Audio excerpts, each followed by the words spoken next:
Yo, what's up, guys? It's Toker Sins. This is about the time I got pepper sprayed by a security guard while trying to recover my friend's very important backpack, if you know what I mean. Don't forget to hit the like button to subscribe if you enjoy stories like this, and please bear with the vague details in this story. I really want to be monetized by YouTube sometime soon, so I have to be very careful with what I say. If you think I should post an uncensored version of this on another platform, please let me know in the comment section down below. Alright, now, let's get into it. So it starts at an old friend Jordan's house. We were in his room, chilling, open bottle, taking turns playing his Xbox. Eventually, we went in his garage for a little smoke break and to keep the good times rolling. Now, our supply situation around this time in our lives was very inconsistent. That night, we were running low. Jordan's stepdad used to light up in the same corner of the garage every single day, so when things got desperate, we had a little ritual, hunting for crumbs like detectives. The garage was filled with old stuff, but our method worked. We scraped together enough for a couple tiny bowls, and hey, it got us there. This was before either one of us had jobs, so sometimes we just had to do what we had to do. Still feeling the itch after the chump crumbs, I hit up my best friend Brad, which also happened to be one of the go-to guys in town. I told him we needed a care package, and he said he'd pull up and kick it with us too. Jordan had an idea of hitting up the neighborhood jacuzzi. Now it was 10 p.m. and the jacuzzi was closed, but Jordan and I have done this plenty of times, so we didn't see it being an issue. Brad pulled up with not just a little bit of fun, but a whole backpack full. Full to the brim. We lit up, had a couple more sips, and rolled out to the jacuzzi. Since the spot was up a fat hill, we hopped in Brad's whip and drove up there. We were vibing in the hot tub, playing some music from Brad's phone, probably some Freddie Gibbs, passing the smoke and bottle when that unmistakable set of headlights rolls in. Security. Now usually, Jordan and I just hopped the back fence closest to the jacuzzi to evade him, but Brad hadn't been through this before. Dude kinda panicked, hard. He tossed his whole backpack over the fence and then took off. Jordan and I dipped in the other direction away from Brad's car in case the security saw us.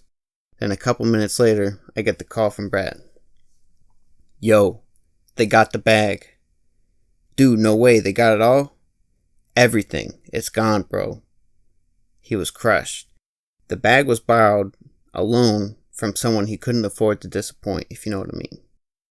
So Jordan and I go back to Brad's car, we get in, and we pull up to where we can see the security, but they can't really see us. And there it was. The open backpack sitting bolt on the hood of their car. The guards just standing there waiting.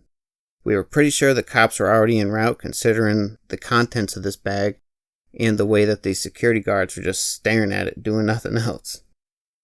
Brad looked destroyed. We tried to help him cope with this, but he wasn't having it at all. At first, he kept saying, I need that bag, bro. I need it. You don't understand. Then eventually, he just threw up his hands and said, alright, forget it, man. It's just my luck. Both a lot more colorful language. I felt sorry for him because he's my close friend, and I had that liquid courage in me, so I said, I got it, bro. Let's go over there. We walk up to the guards, and I said, hey, that's my friend's bag. Can we get it back? They hit us with, no, we called authorities, back away. I tried reasoning with him. You don't understand, man. This is his job. We really need that bag back. One of them pulled out the pepper spray and repeated, you're not getting it. Leave now. So I doubled down. We're not leaving without it. Then I went for it. Lunged forward, grabbed the bag, then turned around to dip. And that's when I got sprayed point blank in the face with the pepper spray. At first, I didn't even feel it. Adrenaline kicked in and I was gone. Sprinting at top speed, but 100 yards or so down the road it hit me. Vision blurred, face on fire, stumbling on and off the curb. I heard a car coming and I thought I was being chased. I stopped running and I felt defeated. I knew I wasn't going to be able to outrun the car. But then the car passed me, not security, just a random driver. I felt so relieved, I kept running towards Jordan's house as best as I could. Once I made it back to his house, I went straight to the side yard, grabbed his garden hose and put it on full blast to my face. My eyes were burning and it was really hard to breathe. I was panicking a little because I thought the trouble breathing was an allergic reaction or something. Eventually, Brad and Jordan showed up and they were laughing hard. Brad was like, bro, I owe you with my life, man. Anything you want, let me know. I go, get me some milk, soap, or ice, man. This is crazy. I could hardly breathe. Now I cooled down enough to hop in the shower. I tried to wash it all off. It still burned a bit after the shower, but we just went in the garage and laughed about everything that happened. We finished the bottle, then smoked up some more. Brad kept thanking me, and before leaving, he gave me a very heavy care package free of charge, obviously. Now I hope you guys enjoyed this and follow for some more. I have a ton of stories from growing up in SoCal, and I'm sure I won't disappoint. Thanks again for tuning in, and have a great day.